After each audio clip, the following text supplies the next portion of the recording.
Albany County. So let me get started. Why would anybody want to run or start a roadside stand? So according to USDA research and census, the research shows or indicates that there is a big interest or increased interest in purchasing, buying fresh produce. And that's why we see increase of farmers markets, UPIC operations, and also roadside stands. So roadside stand would be a good answer or one of the answers to sell the fresh produce at your farm or at your homestead. Roadside stands belong into direct farm marketing form, and that is because there is no middleman. A farmer or grower is selling the produce or whatever products they are selling directly to the consumer. Roadside stands have a potential of high profit, mainly because they are low, they don't require high and expensive advertising. You don't need to travel, transport your goods. They are hopefully typically on your land, on your property. Like I mentioned, there is no middleman. Roadside stands also help to create personal connection between you and your customers. You get to know the people, you get to know your neighbors, and they get to know you. You provide also sort of direct and indirect education about where the food comes from. In return, they get to purchase and eat fresh, locally grown produce from your farm or homestead. And sometimes roadside stands are the only location or place where people can get fresh fruit and vegetables in some distressed neighborhoods or food deserts. So what is a roadside stand versus farm stand? A lot of people or these terms are used interchangeably, but not every roadside stand is a farm stand, but majority of farm stands are roadside stands. So what's the difference? Roadside stand could be a simple structure, kind of easy to set up, easy to take down. It could be just a temporary structure during the season or just for a couple of weeks. It just kind of depends. But on the other hand, it might not be as sturdy as would be a roadside farm stand. I'm sorry, farm stand. So farm stand, on the other hand, is a little bit more complex, heavier structure that is supposed to withstand heavier, more weight of the produce. It can also possibly be able to handle some shelving, maybe some coolers, and it can be something from like we see here, this hay wagon, all the way to a built structure that almost resembles a retail store. A farm stand also should reflect the farm, should also sort of like link the farm and the goods being sold. It's typically also equipped with farm name, the signage of produce being sold, and also sort of like marketing that is linking the stand to the farm. Temporary stands are typically smaller and easy to set up and take down, like I mentioned, but the roadside stand, the farm stands are sturdier. Here I am having here on this picture on the right-hand side, that's a stand from Two Sister Flower Farm. I just want to point out that what they did, and that's kind of one of the recommendations that they mentioned, is if you are thinking or planning a roadside stand, before you know how far you want to go, or if the roadside stand would even work for you, don't spend or invest money into something more expensive or something big. Start with small, something that you have, maybe some material that you have on your farm or something that you can recycle, repurpose, or reuse, just like they did here on that hay wagon. I have few examples. So this one, this picture I took on Route 64. I don't know where you guys are all from, but this is in Menden. And this is an example of a simple roadside table. This was taken back in June, so you can see that this business is selling garlic scapes. They have a nice sign. And also a good idea for any structure, if possible, is to have a canopy. Here on this hay wagon, they fit it up with a canopy because they are selling a bouquets of flowers. So they don't want they don't want flowers or any goods to be exposed to the sun or other elements such as wind or heavy rain. So similarly here, a canopy and an umbrella is always a good idea. And so from simple structure, simple model, you can have a little upgrade, just like this. On the left-hand side, you can already see a small structure. I like it because it has a nice clear shelving. It has that little roof. And on top, somebody already put a solar panel that is powering the little lamp, maybe when, in the dusk or maybe early in the morning. And then you can see here on the right-hand side, two different styles of farm stands. These were located they are from Wayne County. They were on the Amish-owned farm. I like that little wagon right here. It's kind of a nice, clean, accessible, and pretty cute model. That's what I like. I also want to point out here, except just you can see the open shelf, but also the the signage clearly marked what this person or what this business is selling. And I will talk about it a little bit later uh, as we go along. And here finally is a little bit more complicated or quite a bit of a serious roadside or farm stand. This is the Greener Farm on Route 64 again, but you can see that it's a combination of two wagons. They are attached or they are in a proximity to a cooling or storage space. And you can see a cornfield in the background. So that is that direct connection of produce being sold with a farm. And this is a good segue to have Corey and Samantha take it over from here and tell us more about how they arrived to, where they started and how where they are today. Hello. Hey. We're Hello. both here. So we started, well, my husband started originally when he was a kid growing stuff just in his parents' backyard, and then he would pedal it on his bike to neighbors. And then we moved to our current spot in 2010. We bought it in 2010. We moved in 2011 was our first season. And we started with one tractor and the blue wagon that you see there. And doing everything by hand, pretty much hand planting, hand harvesting, hand weeding. And then it grew over the years to last year was the first year we worked out of the building that you see on the right.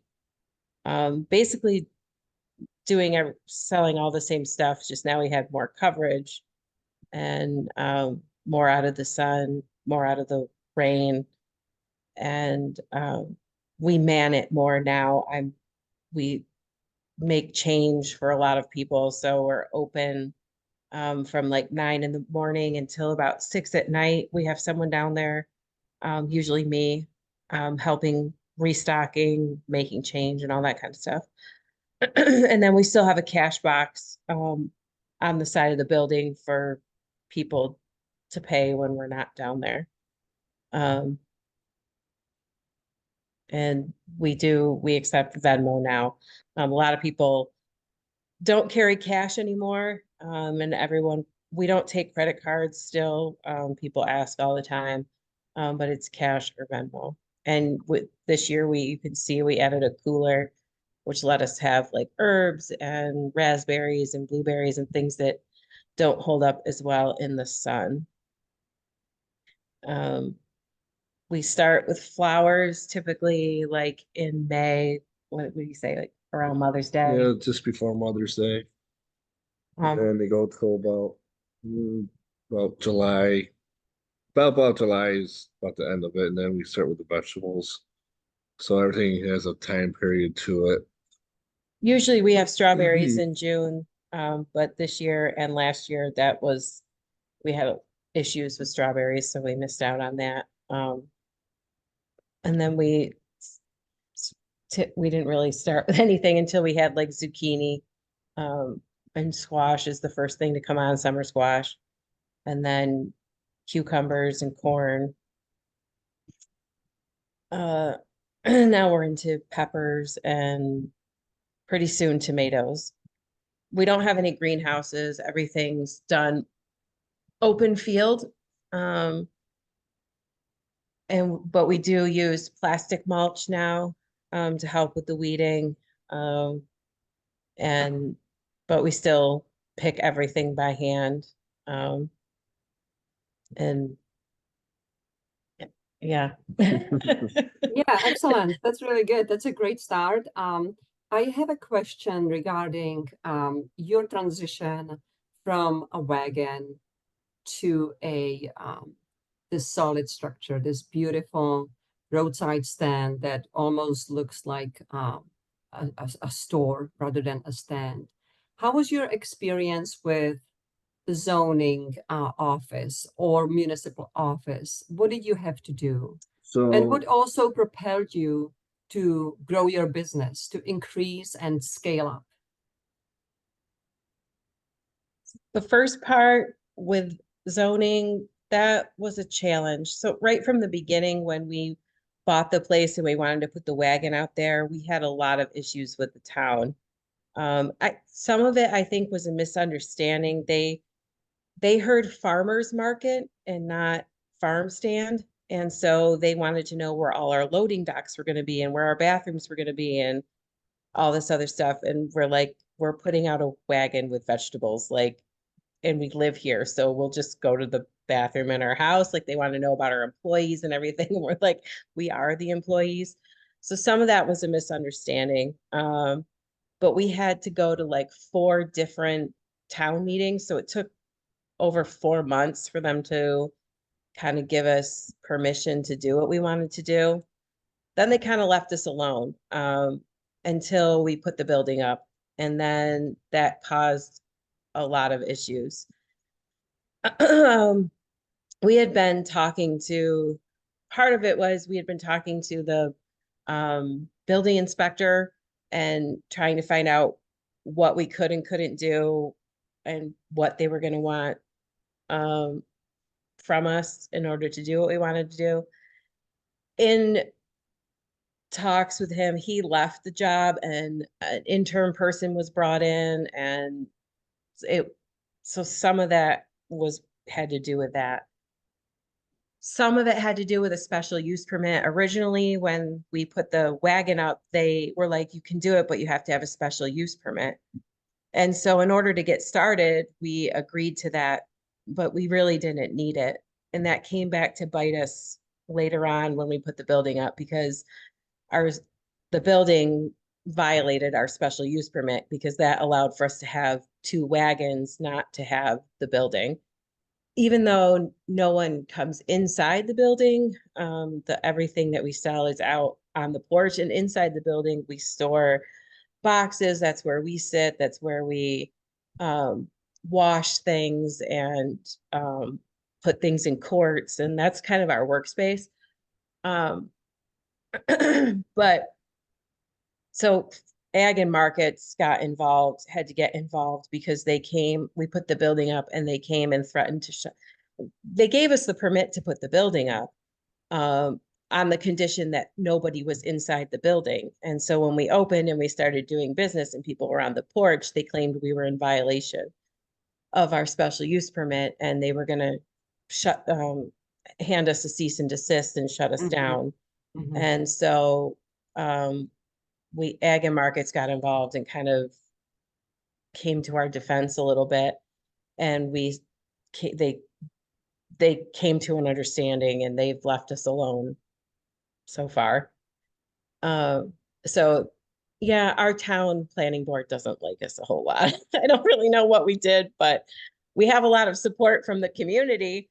And a lot of people have said, we'll show up for you. And people did show up for us at various meetings, but there were some things that I think were of circumstance, people leaving positions and then new people being brought in and kind of in the Mhm. middle of what we were doing, and some misunderstanding about what the rules are for Ag and Markets, what the things that we have to comply with, the things the town has power over, and the things they don't have power over. That we're a farm in an ag district, we're allowed to sell our stuff. So they were claiming we were a mercantile business, which we're not. I'm not selling paper goods or anything other than stuff that we grow. So really, so Interesting. So you'd say it was not exactly a smooth transition. it was not. It was not. And so the next question then, what made you to scale up in terms of business or the also the, I don't want to say income, but the, to grow your business, to increase your production? To make it more convenient for our customers, to make it easier on us. Like I say, we're not with the building, we're not in the weather. People can hide underneath the roof when it rains, and it's to make it more convenient, and also, yes, to increase what we're doing. Like now, we're in the blueberries, other produce that we can do. We can do more in the building than we can do on the wagon.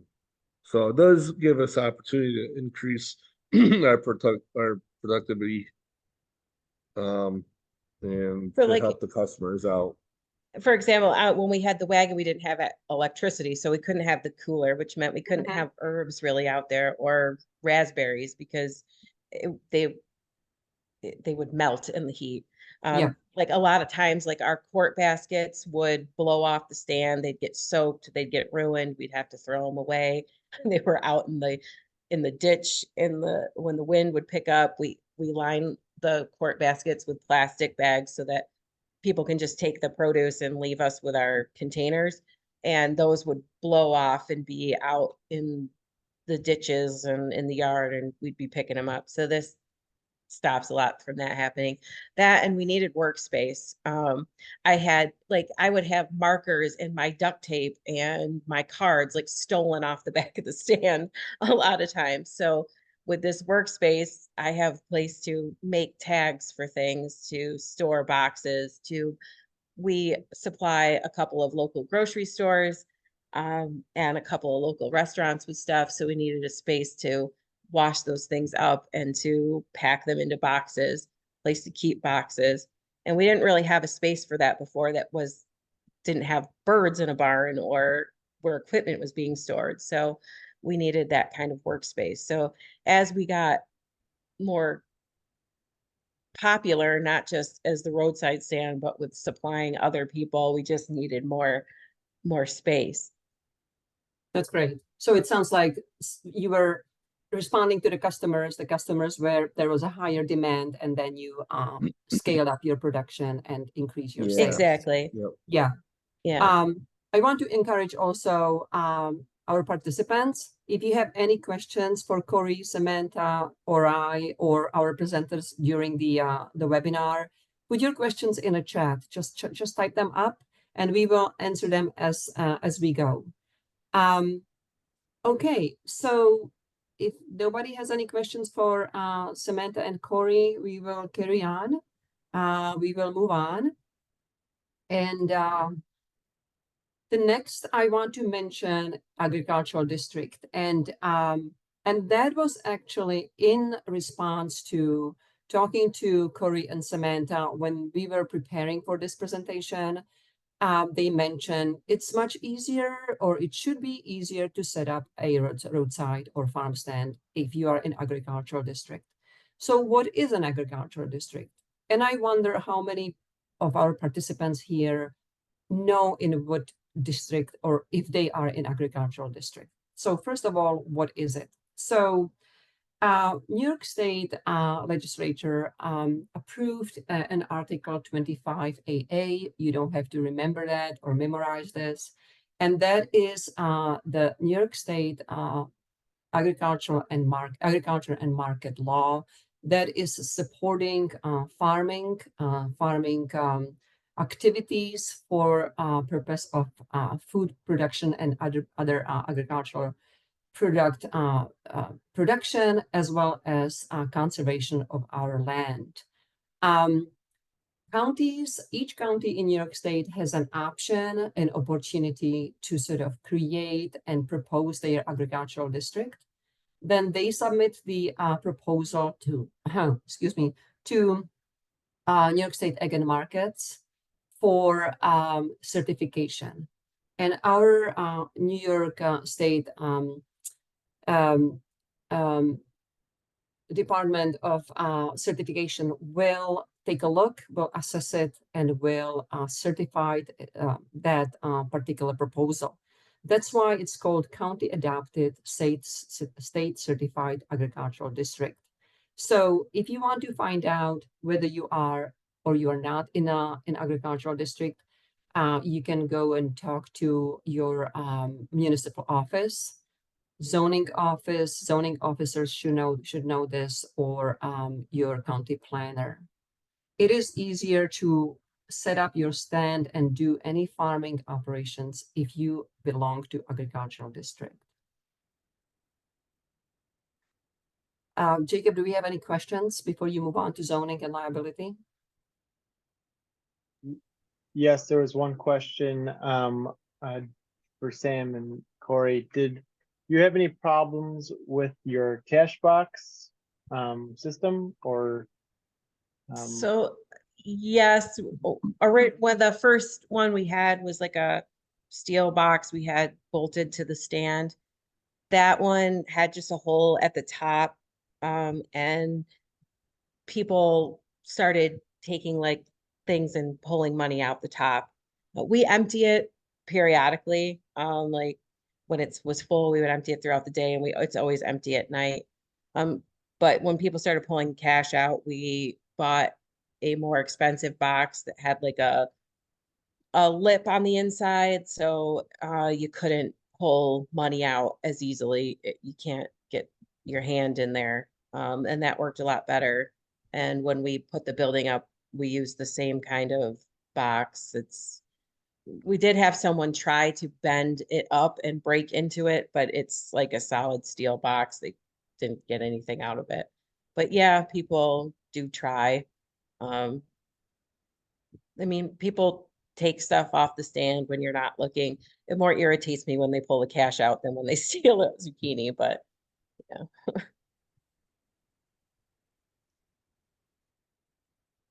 Okay, thank you so Well, much. one more question?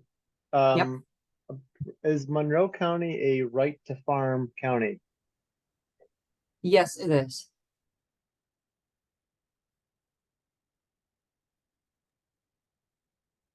And another question I can answer, are we automatically muted and off camera? Yes and yes. So I cannot see any of the attendees.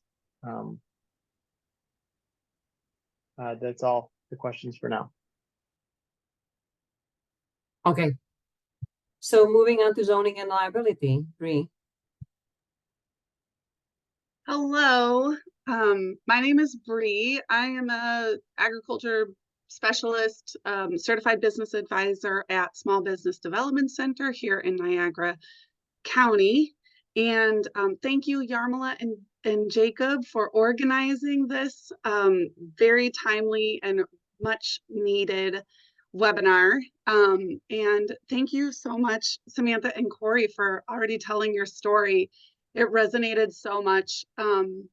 With this, I've been a business advisor for 9 years. My specialty is agriculture, but I work on, I work with farm businesses on everything from getting started to their growth, and finding a place to sell that's reliable and maybe brings people to the farm and is efficient and easier for the farmer is just one of those, one of the most important things that a farmer or a grower or somebody getting just into the business, it's one of the most important things that we can decide. In addition to being a business advisor, my husband and I also run a farm. So Samantha and Corey, it really resonated with me because we've been through very similar issues, from getting the zoning correct and getting a land use variance and speaking with the inspectors about when, where, and how we can sell and what doesn't work. So, this is a picture of one of the iterations of our farm stand here, on this slide. So I am happy to talk about zoning and liability. I know it's one of those very dry subjects, and we'd all love to just look at beautiful farm stands instead, and think about how we would create our own. So don't nod off, because Steve has a great section on marketing and planning. So we'll get through this together. So zoning and liability are just these really huge issues that nobody really likes to talk about. So hopefully this will give you some framework. Your roadside stand project is going to need to address 3 main areas that deal with zoning and liability. The first is your land use, and you heard Samantha and Corey talk about that. So what kind of rights do you have on your farm? Is it production only? Or do you have the right to sell? And Yarmila mentioned the agricultural district, which is something that is in each county, and so you can look that up, and you can also ask for a variance or a special use permit for how you're going to use your land. And of course, it varies, to the extent to which you can use your land for different things, different types of marketing or production. It's going to depend on your town, your locality, your municipality, whether that town is incorporated or not, your county. If your land is adjacent, if you're in a town but you're adjacent to unincorporated land, it might bleed over into county planning as well. So these are all things to consider when you are first thinking about how you're going to sell. Then there's the building permits, of course. And so you might get use for a permit. Is it dual use? Do you have the permit to do retail in it? And you can see our barn in the background. We did have the city inspector come on down and poke around and say, hey, what are you guys doing over here? And we did ask a lot of questions. They sometimes cannot tell you what you can do, but you can be prepared to ask all the questions to see what is not permissible. So they can't show the preferential treatment, but they can tell you, no, that's not within the regulations. So, and the third, of course, is food safety. And definitely Samantha and Corey they mentioned some of the items, right? Things blowing off of the stand, things are out in the elements, having shade cover, not only for those perishables, those highly perishable items, but also, to keep the birds off of it, or any animals, or anything that is outside, right? So, so these are the 3 areas that anybody who's doing a roadside stand has to think through. And your municipality is going to look at the project from the point of view of public health, public safety, and the environment. So that's going to be runoff and what the slope and egress and entrance. Yarmila, you can change the slide. Okay. So it is overwhelming to think about zoning, especially when you're in the beginning stages of planning. So I put together this zoning checklist for things to think about so that you can become prepared for either that expansion or for putting out your roadside stand. So before you build that roadside stand, think about, have you checked with your local municipality to find out which laws apply to your situation, because they are so different. And what might apply to you, what might apply to a neighbor's farm might not apply to yours. It really depends on where your district is and where those municipal lines are. So do you know what the town restriction for road setback is? Is there a town limit on lot size? Is there a requirement on stand dimensions? Are permits required for signage, size, and placement? And if you have to get a permit for that when you're doing your zoning meeting. Does the town require site plans and screening? Sometimes this is a big stumbling block, because if they are requiring engineered site plans, that is an added cost that maybe the farm doesn't, it's not in the budget, right?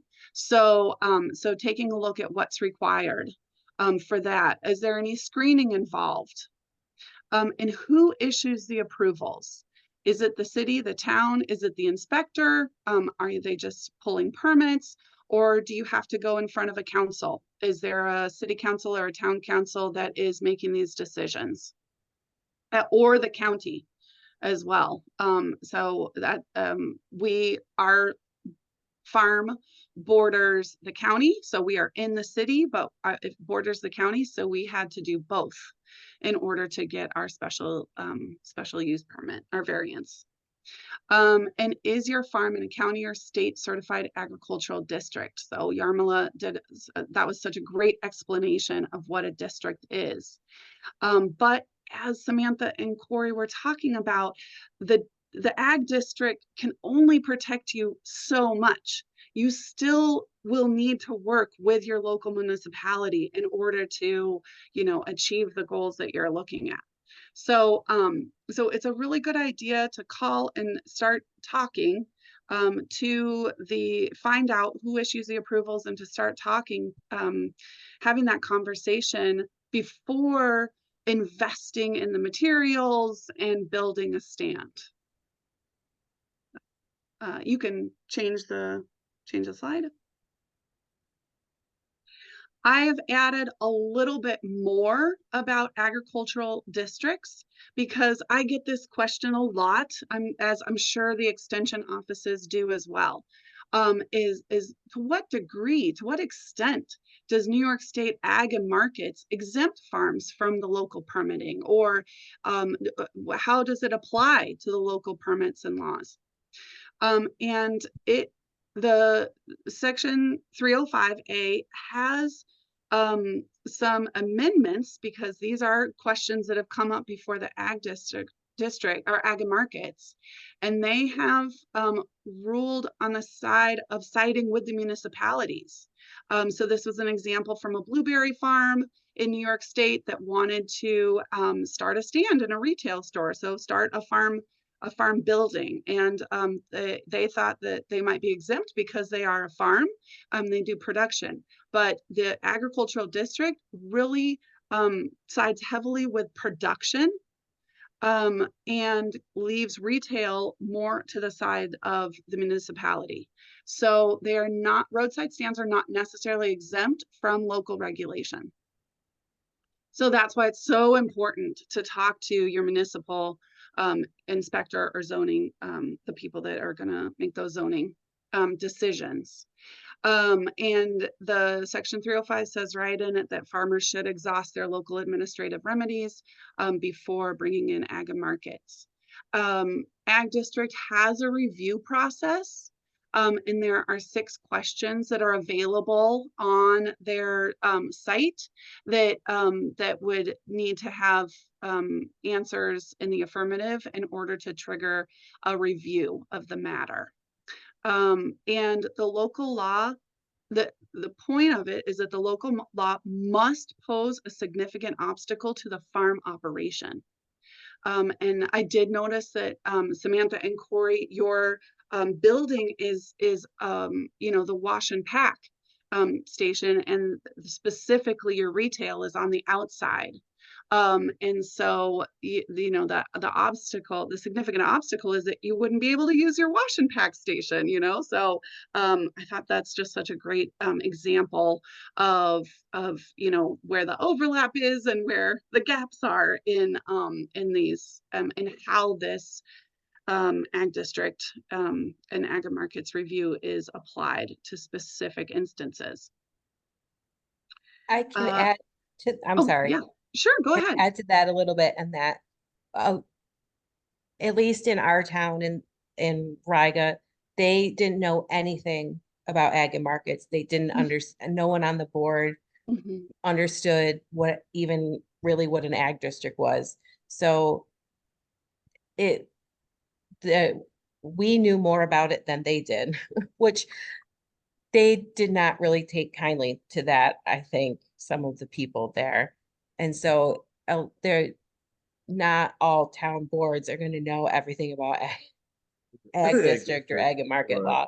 So That yes, that is an excellent point. That is an excellent point. And you know, as farmers, as growers, we feel like we have to educate you know, educate people a lot about from production all the way to agricultural districts. So thank goodness you did know what your rights were and what the process was so that you could educate them and we communicate that clearly. we made Whether it a point to educate ourselves because we're like, we're going to get run over here if we don't understand it and they don't understand it. So yes, yes, it's excellent point. it can be Mhm. difficult to understand, but if you reaching out to people at ag and markets and asking for clarification and asking questions so that when your local town board might have a, a question and you have some knowledge yourself, I highly recommend trying to understand it a little bit because um yeah, it's difficult to sometimes always grasp all the different intricacies in there, but it's worth the effort The in other, the long run. the other thing on our side is, well, her dad is a farmer and my uncle's a big farmer in Hamlin. And so we were able to talk to different people, different farmers, plus her dad and my uncle on things that we could do and not do because they've been through it. They've been through Mhm. other probably different stuff, but through ag and markets and you know stuff that we can do or not do. So Always reaching out to your farmer neighbors and is always worthwhile making friends with your neighbors for sure. Yes, you don't have to be an island. You don't have to go it alone. Uh, yes, and maybe if there's a Farm Bureau chapter, um, and being able to anticipate what the council might ask, what those questions might be, is always helpful. Um, you can also hire an attorney. That is also an option. There are attorneys that would represent farms in these situations. So, um, so thank you for telling your story for sure. And in addition to zoning, which we could talk about a lot, the stories, we, I think the other important side of this, of you know, limiting the liability is discussing insurance, liability insurance. So this question does come up from my farm clients or people starting out in farming, and that's, does my farm need farm liability insurance? And while it is not technically a law in New York State, it doesn't require insurance, it is sure a good idea to have insurance. liability insurance, both for your farm property and your operations as well. And if you are having people come onto your property to purchase items that you produced, your products, then you have to make sure that you are covered and your farm is covered and protected against the liabilities that might bring. Because for sure, farm stands open up a whole host of liabilities. So so things to consider. This requires talking to your insurance agent as well. Let them know what your plans are. Let them know that you're thinking about starting a roadside stand and see how you can get that covered. And make sure that it can be covered before you start, depending on the policy. And you're going to want to think about damage to the property and product, right? And this is what most farmers are thinking about first. And is the stand included in the farm building coverage? If it's a temporary structure, sometimes those are not covered. So make sure that it could be. And if your raw or processed goods are covered. This important distinction too, because if you have raw products that you have grown, typically those might be covered, but processed goods might not, even if they're made from your own product. So make sure that you have asked that question and make sure that that distinction is made clear to your insurance agent. Of course, accidental injury. Are there accidents with vehicles coming and going, trip and falls, kids, animals, pets, medical expenses? Make sure that you have that discussion and see what is covered. And third-party claims. So if you do get a claim from insurance, you know what the process is and how to handle that. So make sure your stand is covered. Make sure, usually a roadside stand is a rider on your farm policy, and make sure that's covered before customers start to arrive. I get this a lot too with agritourism, that if you have a roadside stand, and one of the pictures of the photos that Yarmila showed is also, that it said, you pick flowers, we're offering you pick flowers now too. Well, does that stray into agritourism? Agritourism is a whole nother, it's very new for farm insurance to cover that. And so that is a very good conversation to have, is if you are considering U-Pick or considering processed goods, to make sure that your insurance agent knows about that. And like I said, yeah, consult with your agent. So roadside stand safety. There are a bunch of things to consider when you are looking to have people come onto your farm or onto your property in order to purchase items. And sometimes we're so used to it, we're so used to how our farm looks, that sometimes it's worth it to have somebody who is not related to the farm to come on to the property, and you could say, my roadside stand's going to be here. What do you see? Because to have somebody who's not a farmer look at it is very eye-opening. Sometimes I'm constantly amazed at how uneven ground is difficult to maneuver for people.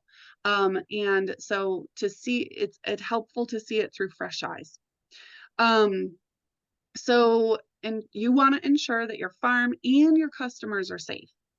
So this checklist here is see how safe it is to pull off, to park, and to drive back onto the road. For our farm stand, when we went up in front of the city council, that was their absolute biggest priority, is parking, because we do not have on-road parking. It has to be off-road. So we ended up having to create a parking lot in addition to having our roadside stand.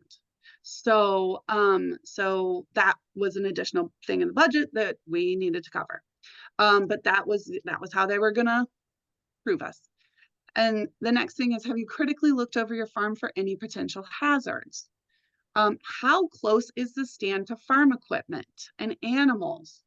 If it's something that you want to have close, make sure that it is safe. And if you don't want your farm equipment to become play toys, please move them out of the way, get them into another barn or something like that, because you know how little kids can escape and go quickly over to something. Have you checked for uneven ground, hoses, ladders, sharp rocks, poison ivy, animal holes, water, and all the other hazards that can make somebody trip and fall? Really go over it. And the shortest amount of time, shortest distance they can go from their car to the stand is probably the best. And does your stand have clear, durable signs telling customers where to stand, where they're not allowed to go, how to contact you if there's an issue, where to park, where to exit, and how to pay? Um, the more that you can communicate with your customer, the more you are covered against any potential liability. So the more signage you can have, the better. I have one thing to add, Oh, is yes. that I cannot tell you how many times people hit our stand with their car. I'm And sorry to so hear it, but yes. they tend to want to pull up right to it, especially when if it was raining or wet. So consider buying bumpers that like limit how far close they can get, because we had a lot of people We drive right into the stand. Yes. We have a huge parking area, lots of places to park, and still they would drive into it. And Mhm. like about a month into last season, a little old man drove his car right into our brand new ramp that goes Oh, geez. up. So people would, handicap. yeah, people in wheelchairs and stuff to Yeah. get up on our porch there. So then we had to like move the bumpers back and make sure that people parked far enough away. So another thing to consider, because you'd be surprised. Yes. It is surprising, isn't it? It is just surprising. Yes, that is a great point. Yes, the driving safety is paramount. It's really one of the most important things to consider for your Okay. own property and for them, right? So your customer and for you. So thank you Okay, so thank much. you. Thank you so much, Bree and Samantha. I love the discussion. We have to keep moving. I just want to Yes, answer I do know that. Yes, go ahead. a couple questions that came up. There were some confusion and some people wanted expansion on right to farm laws. And how do you find out if your municipality or county is a right to farm county? You ever look? Can you expand on that? Yeah, Or sure. So first of all, I want to let everybody know that you will be given a list of resources, and this will be part of it. We've done quite a lot of talking about zoning, about agricultural district. That's going to be all included, and I absolutely agree with Bree and Samantha. Read your stuff and educate yourself before you go and start your roadside stand, and possibly even go to your zoning office. I have, in preparation for this webinar, I have called a few zoning officers, and I do have to echo what I heard, that they just did not know what district, what it is, what are the rules, what are the rights. So if you are educating yourself, you are really literally empowering yourself as well. The rights to farm or right to farm, again, is associated with supporting the viability of the farms in each agricultural district and each county, including Monroe County. That is something, it's a New York State Agri Market guideline protecting the farmers against nuisance lawsuits. Now with the sprawl of urban sprawl, that families, communities, people are moving into agricultural land, they might be there might be complaints about mud on the road, about the smell when the farmers are fertilizing or whatnot. They go to complain, they might start suing. So the right to farm is protecting the farmers against that and supporting that farming activity. So, and again, it's gonna be in your resources. And so now we are moving on to There's one more price. question Okay. for Bree. Would local municipalities handle what you can sell at a roadside stand, or is that more of a New York State decision? I think that was really for Bree. So by the way, I'm going to cover that in the next slide. So Yeah, if we that's can a great hold it. question. So yeah, let's leave it to Yarmila and because I'm sure she's got a good slide Yeah, on I it. have a list. Okay, Steve, it's the stage is yours. All right, thanks, Yarmila. So I'm Steve Hadcock. I'm with Cornell Cooperative Extension, an area specialist covering 4 counties in Eastern New York, doing beginning farmer market development education. So, next one, slide, please. So yeah, now we're getting into maybe some of the topics already haven't been all that fun for you to listen to, but now it's really getting down to the marketing and also that talking about that shouldn't be doing this just because you want to, that it has to make financial sense as well. So what I'm going to cover the next 10 minutes or so is going to be you want to be able to, whatever you want to do is you want to make sure that you can make some money at growing it or selling it. Doesn't have to be a lot, and there could be, we could spend all evening talking about marketing and pricing and loss leaders and all of that. But the bottom line is that each day you're hopefully that you have your farm stand open, that you're making money at it.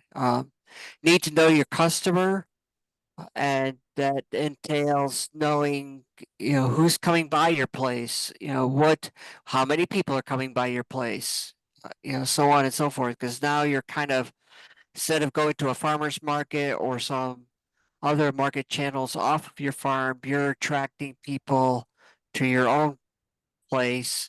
And so, how successful will you be there? And then marketing and promotion as well. So, next slide, please. So, something that the purpose of this graphic here is that many people are working with beginning farmers and others. We definitely strongly tell them enterprise budget, enterprise budget, enterprise budget, which is more the production side of things when it comes to knowing what the cost of the product that you wish to sell is, and that is key and something that you really need to know about, need to have. And any of us that are on here tonight that are presenting, we could help you find some enterprise budgets for pretty much anything that you plan to sell and grow. But especially for you folks that are contemplating uh, doing some direct sales at a particular location with a farm stand or something to sell, you need to be thinking about processing. Okay, an ear of corn doesn't get magically lifted from your cornfield to the trailer that you've got parked out in front of on your front lawn. That so you had to um, shuck it off or take it off of the ear. You need to, in an ideal world, you need to cool that down, remove the field heat to make sure that it stays fresher, and you get it build up a um, reputation to have good quality sweet corn, for example. But sweet corn would be a pretty easy one. But you've got tomatoes, you've got all kinds of things. And thinking about vegetables is that you want to make your farm stand look visually pleasing. So it's going to take some work and effort on your part in talking about processing, is to make sure that let's take cucumbers, that they're all relatively uniform length, that you've got other than if they're Kirby's, but even Kirby's you want to have relatively uniform length. So it's not like you can go out and pick and just take it to your stand and dump it there. There is some steps in between, and that's time. Could be some, a little bit of fuel. It could be a variety of different things, but something to think about. Then you've got marketing. You are maybe, you know, Monroe County and other Ontario County, where I am too. I like to say we're blessed and we're cursed. We're blessed with a lot of good area farming, good farms, vegetable farms, all kinds of farms, but that's a curse as well. If you're starting out, you're competing against established farms. So how are you going to get recognized and acknowledged? We'll come back to that in a minute, but there's going to be a cost to that. Okay, well, maybe it's just social media or some things I could do for free. Well, that's still time, and you should be paying yourself for your time. Distribution is probably a little bit easier with this scenario, as opposed to when you're going to take it to a farmer's market or some other where there's going to be some transportation, you know, definitely more aggregation of multiple products and transportation. Then you've got the sale, and again, you know, but even here with the farm, with your own farm stand, you know, the sale, what does that entail? You know, how are you going to do the sale? Do you have to take, and we've already talked a little bit about, do you have to kind of budget and think about losses from theft or whatever? You know, there's repair and maintenance of the trailer or building because people run into it or whatever. You know, those are all things that need to be taken care of. And finally, all of these factors go into to figure out what the price is going to be. Is that you always, I will say you always want to build in profit. Again, you're not. Hopefully, there are a lot of reasons why people love to farm and want to be in farming, but uh, need to evaluate why you're starting this. Is your goal, your dream at some point where the farm can be self-sustaining and you don't necessarily have to work off farm again any longer. So planning if that's definitely one of your goals, and planning for profit is something that you need to start thinking about now, not when you hopefully get bigger or whatever, and then start thinking about profit. You're going to get there sooner if you think about making with planning for profit now. Next slide. So what we were talking about profit calculations, you know, I think so there's three of them that you can think about. There's return on investment, there's the markup, and then gross margin. You know, markup we talk about, well, you might hear different things. They got a certain percent markup on a particular item or a particular in a grocery store, a particular section of that grocery store has like a 35% markup or something like that. So there are a variety of different ways. But next slide should be an example of what I'm trying to get at here. Yeah. So this is realistic because this could be a dairy farm that wants to sell some of their cheese. They're gonna uh, maybe remodel part of their milk house and turn it into a cheese shop or something like that. So they decide that they're going to start up conservatively right now. Although this is a little bit different because they're going to a farmer's market, but maybe still something to think about.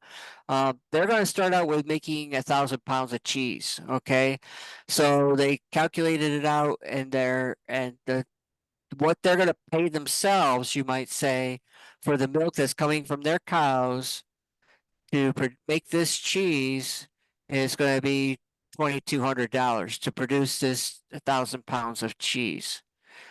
But that milk doesn't magically get turned into cheese. There's a variety of different steps. There's, you know, processing and packaging. It has to be go through the cheese making process to be turned into the curds, which need to be pressed, and then they need to be. Let's say this is a cheddar, so they gotta cheddar it, they gotta age it, you know, all of those steps, so that everything involved with processing and packaging this cheese, and then once it's done, is cutting it up and maybe and packaging. It's going to be a $4,000. So you can see that this is a good example, and probably yours would be a lot different with vegetables. But you know the initial input of the milk is not the most expensive price item that they have to deal with.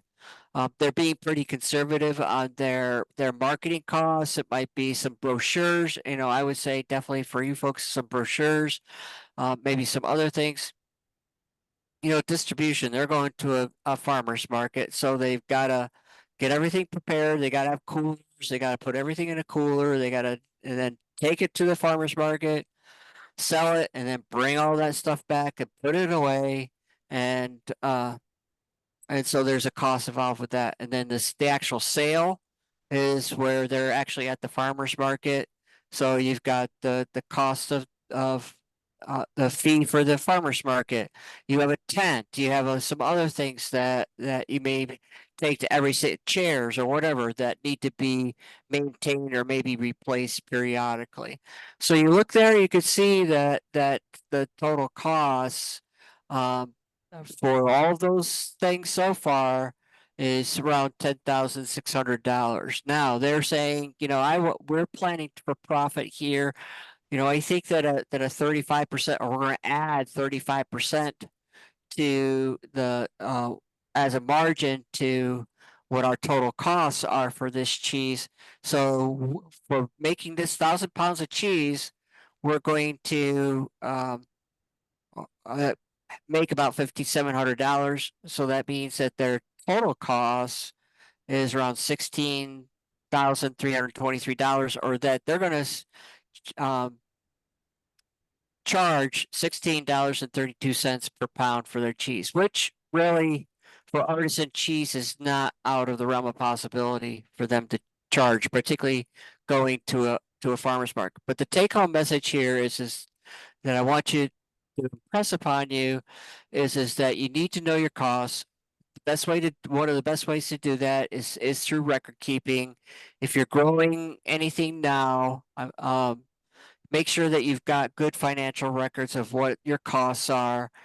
Any of us on here tonight from Extension or Bree can help you to kind of tease out and help you think about what are your costs associated or also project what your costs are going to be for these different lines of expenses. Next one, please. So moving on, you really need to be thinking about who is your target audience. And so we could again spend all night just talking about that as far as how do you try to gain or learn as much as you can about your target audiences. So in one way, so you need there. So next slide, please, because I'll ramble. So this is and one more HubSpot, I think should click once more. Yarmila, there we go. So HubSpot is where I got this from. It's a template. So basically, think about a customer profile. Think about the demographics of who could be a target customer for you. Think about, and you can see there where it is. Kind of the maybe easier, harder ones. But where's the location? What kind of radius, you might say, do you could safely say that you're going to attract people from? Well, people who live, maybe you're in an area where there aren't many farm stands or whatever. So maybe you could say, well, maybe 5 to 10 miles. If there are, some farm stands in your area, then you might want to kind of pull that back in and say, well, maybe it's more my neighbors or whatever that I need to be thinking of. So it's like 3 to 5 miles or something like that. What's their education level, income, so on and so forth. Because what you're also competing with a grocery store, and that's the convenience. Okay, so you need to be thinking about how can I tell my story? What kind of the things that are going to pique um, the interest of my neighbors or those in my county to want to come and buy products from me. So then, carry out a little bit here, you can look at what the overview is. What would using your product bring joy to their life? Sweet corn husking can be a lot of fun if it You're not husking a lot. Just fresh sweet corn in and itself really tastes good. How do you minimize frustrating interactions? And then think about how do you plan to communicate with your customers? Next slide, please. So I think so you want to think about uh promotion. So communication's we'll get there. Don't worry. It's actually the green one. So promotion, it's going to be signage, maybe, and then temporary signs out on the road should be okay. So you could either spend some money here and get some of those election signs made up of saying 500 feet, stop and get sweet corn from my farm or something like that. There's a lot of creative ways. Some of the ways I've seen, one farm that I know here in Columbia County, they're using round bales to advertise their farm. So there are a lot of things that you could do to kind of hopefully catch in a safe way, catch people's interest and pique their interest in stopping by having some signage along the road. Clearly, you'll be able to do that on your own property. It would get a little tricky and probably can't do it if it's to put on neighbors unless a neighbor is willing to do it. Do you want to do some ads? That to get started, that's kind of up to you. Maybe you have a penny saver or some type of news periodical in your area that there's low or no cost to put something in it.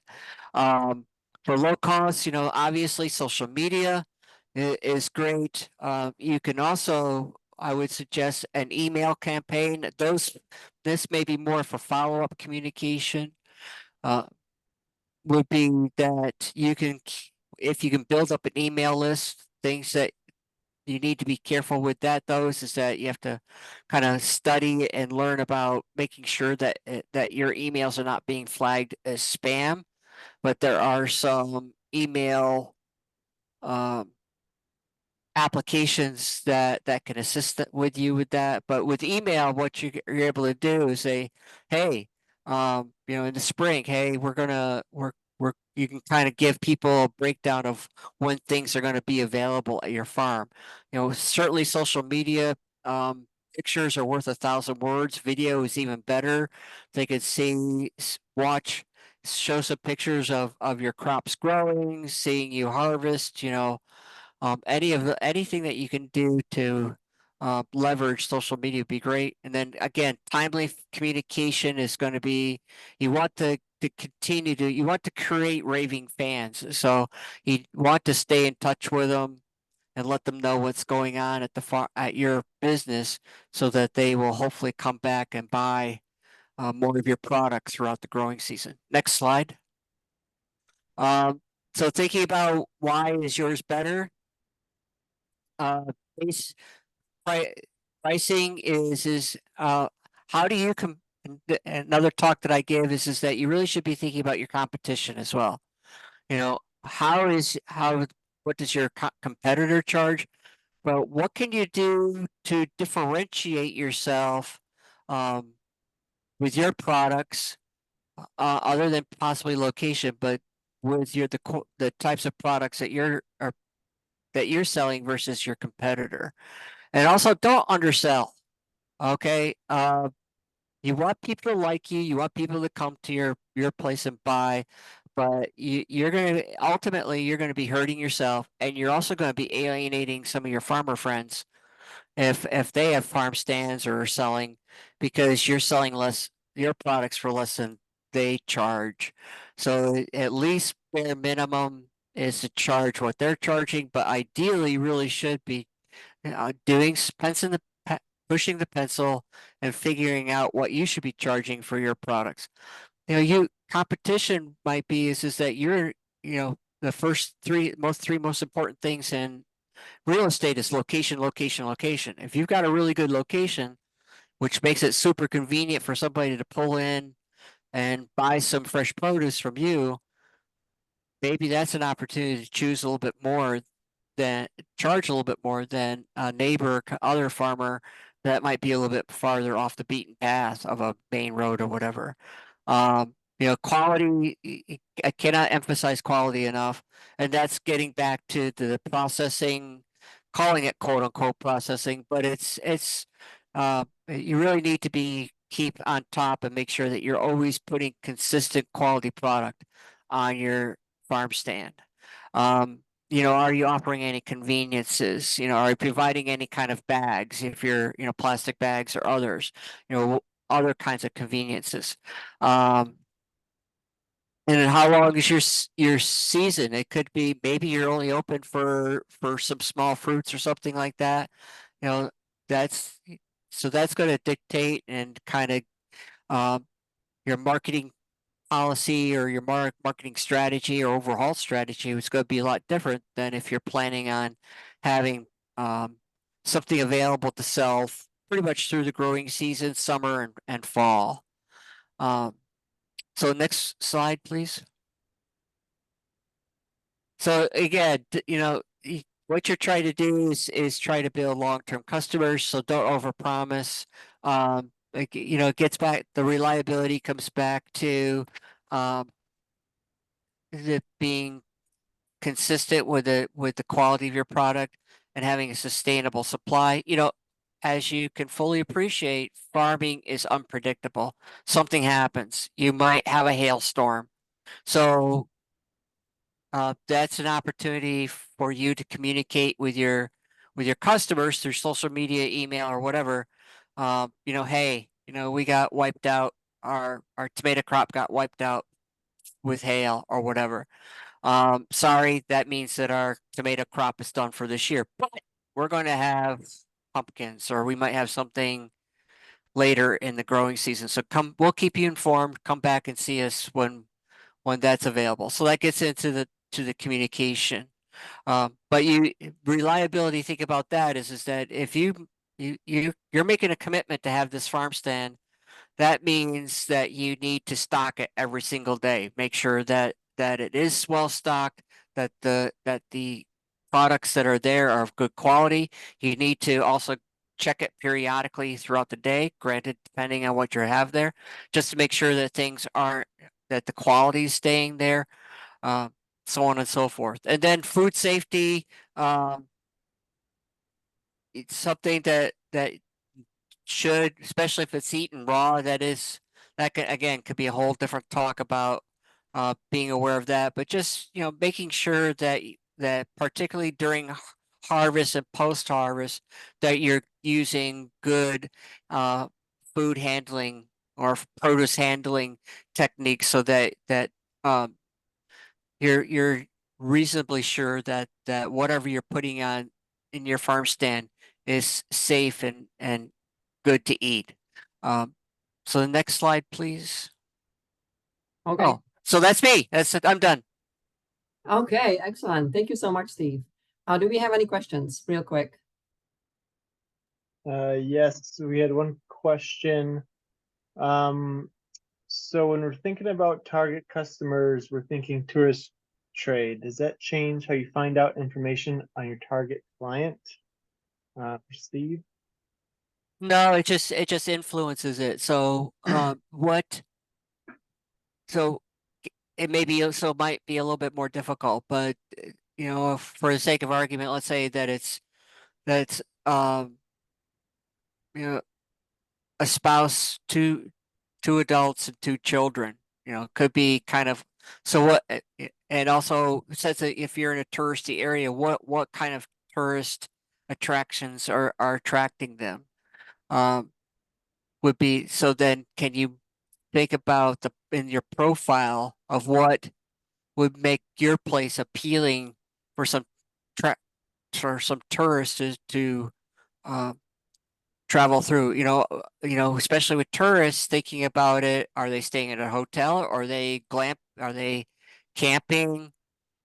Those things are going to make a big difference because, if you're selling vegetables, somebody staying at a hotel probably is not going to need a whole lot of vegetables, but if they're camping or doing something else, then they will. And or if you're shifting more towards fall, then I think then you definitely have a little bit more of opportunities. Thinking about apples, Yeah, yeah, but even fruits during the summer, people might want to stop in and get some blueberries or strawberries or raspberries to munch on while they're traveling through. All right, so they said they're on the Seneca Wine Trail route. I think Steve answered that really well. The only thing I'll add is that those trail routes will be kind of managed or started through your tourism office, the county tourism office, and they're a really great resource as for finding tourist information. How are people getting here? That sort of thing. So don't hesitate to give them a call. I work with our county tourism office a lot. There were And a couple and other maybe also questions. have some traffic, like, what are traffic information like in a given week or whatever, how many visitors are visiting the wineries or whatever. Uh, there are two other questions here. Do you need a permit to put up a high tunnel greenhouse? No, I I don't don't think believe so. so because it's considered a temporary structure. And then speaking of food safety, has there ever been a case of food poisoning due to nutrient uptake from compost? I don't believe so. I don't believe so either because it's been fully composted. I would say it would be, yeah, uh, yeah, I'll leave it there. Um, yeah. So Yarmila, I'll let you take it over again. Okay, thank you so much. All great questions. Thank you, Steve. Wonderful, great job. I will really reiterate what was already said before in this presentation. So location, very important. Think about, let's say, high traffic location. If you are lucky enough to be sitting on a high traffic road that is good for you, increases the visibility of your roadside stand or farm stands of your sales, of your items and your farm. However, if you do not have that luck and you're sitting, let's say your farm is located on a side road or kind of more remote area, it still doesn't mean that your roadside stand can't be successful. You gotta be creative and possibly think about combining your displays with social media. You can inform your customers, communicate with your customers when you're going to be stacking up your stand. If fresh bouquets are coming at 4 p.m. on your way home. We were talking, or we had a question about the tourists coming. So think about what they can carry. Clearly, they will not be buying maybe some dairy products, so they are not going to be buying, raw meat, but they might be interested in some local niche products such as maple syrup, local honey, something that they can also store and transport. We have done a lot of talking about zoning regulations, so location also will be affected by the zoning code. So I will not repeat what we said before, but go and talk to your zoning officer before you decide on your location. When I was talking or preparing for this, like I said, I called several offices and I was told that 99% of people who set up a roadside stand just don't even let them know. They wish they would because they are there to help. And as we already have learned, it's kind of a learning from each other, even though it doesn't always is not a smooth ride. But it's still, at least they would like to know what's happening in their town.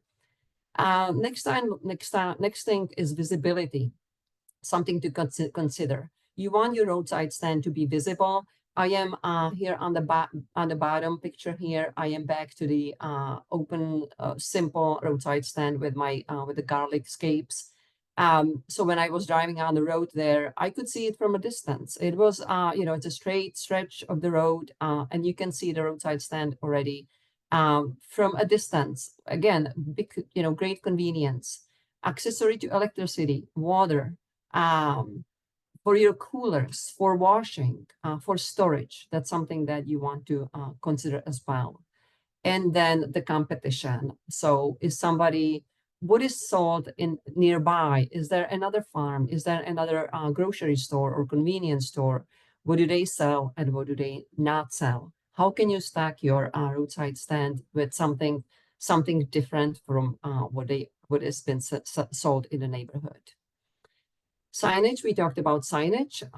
Again, me driving here, you can see vegetables, flowers. I saw that roadside sign a distance far, even though it is spray painted on the plywood, it is legible, it is visible, and that's really what you want to achieve.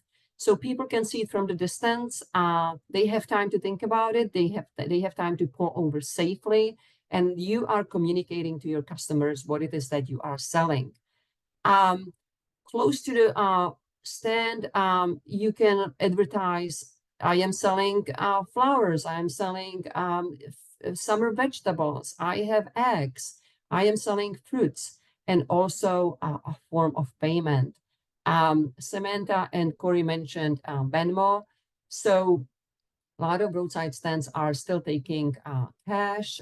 They have their cash box, hopefully bolted to the roadside stand, but Venmo is also a great way to get your payment or form of payment, mainly because not everybody carries a lot of cash on them. So Venmo form, you are possibly going to increase your sales. Yard sites that were mentioned, they are also great and very sort of like readily option. I'm going to say they don't last all that long. They are good for one season, but they would work too as a temporary promotion. This picture here on left-hand side is from the Baxter's Facebook, and I encourage everybody to check their Facebook. They do a great job informing, communicating, and promoting to their customers what it is that they are selling and what it is that they will be selling, what's coming. I think it's a great idea to let people know, especially today when people are somewhat remote from what is really being sold, when it's when a specific products are maturing and being harvested. So they told their customers what time to look for individual items. And then here on the right-hand side, the pricing and what's in store today. So that's just an idea or how to advertise and promote and communicate with your customers. And what to sell at farmers farm stand or roadside stand. So you can, and that was a question earlier we had. So you can sell all sorts of things through the roadside stands and farm stands. The most typical is clearly fresh produce, fresh fruits and vegetables.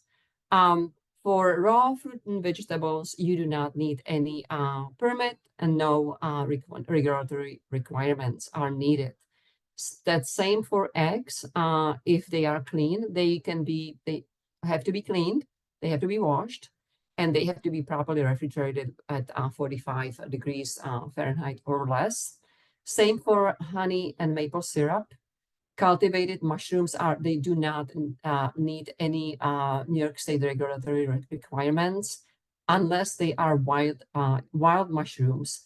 Wild mushrooms, for that, selling at the farmer's market, roadside stands, you need a wild mushroom forager certification of New York State. And similarly, cut flowers, that they do not need any special requirements. Now, for the New York State food safety,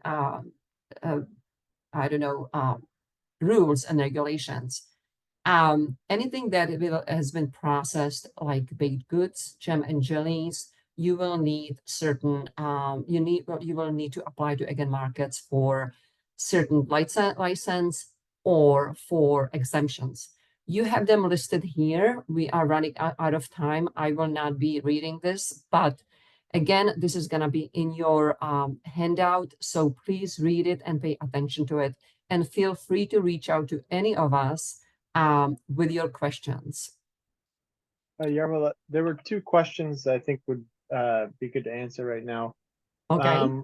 The first one was, does New York State allow other farms to sell at my stand, for example, like my neighbors to sell at my farm stand? I think that would be allowed, correct? Yes, that is allowed, and you have to have a registration as a dealer. So I also want to say one more thing. When you're talking to your zoning office, most municipalities will request or require, and it is required by New York State again markets, that you will sell 51% of produce sold at the market or offered at the roadside stand of your own. Then the rest of it you can be gathering, and that is for not gathering, but kind of collecting or buying from other farms or other growers. And that's convenient too, because then you can sort of broaden up your supply, or you can extend your season by offering other items. Then what regulatory category would freeze-dried foods fall into, like candies as fruit, vegetable, and prepared meals? Yeah, good question. So that would be processed food, and you will need 20C license for that, unless you have home processing exemption. And this is just an example of communicating to your customers what you are selling. I am back to the greener farm. I mean, it can get any more clearer than they are selling corn. As you are driving by, there's a big sign, corn. You walk into between those two wagons, and the fresh corn is on offer here, and pricing associated with it. And disadvantages, somebody has mentioned, well, theft does happen. How do you mitigate theft? Well, one option is have your roadside stand in a good proximity. So there is a high visibility. You see what's happening.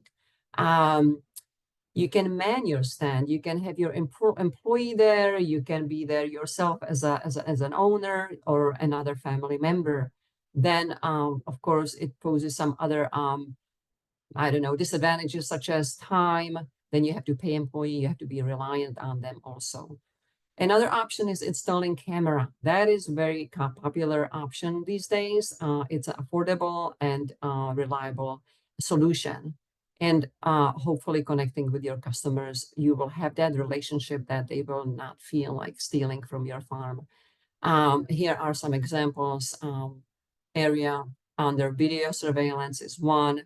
Here on the left-hand side, the farmers, this flower farm, Two Sister flower farm, they put up a nice sign saying, "We still believe in a old-fashioned things like the honor system." So kind of like speaking to people's conscience.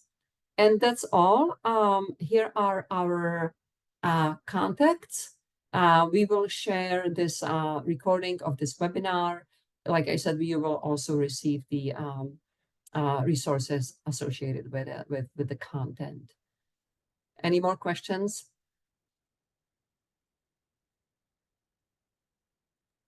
I just have a quick poll. If you could answer the poll as a participant, I think you can answer it anonymously. There's just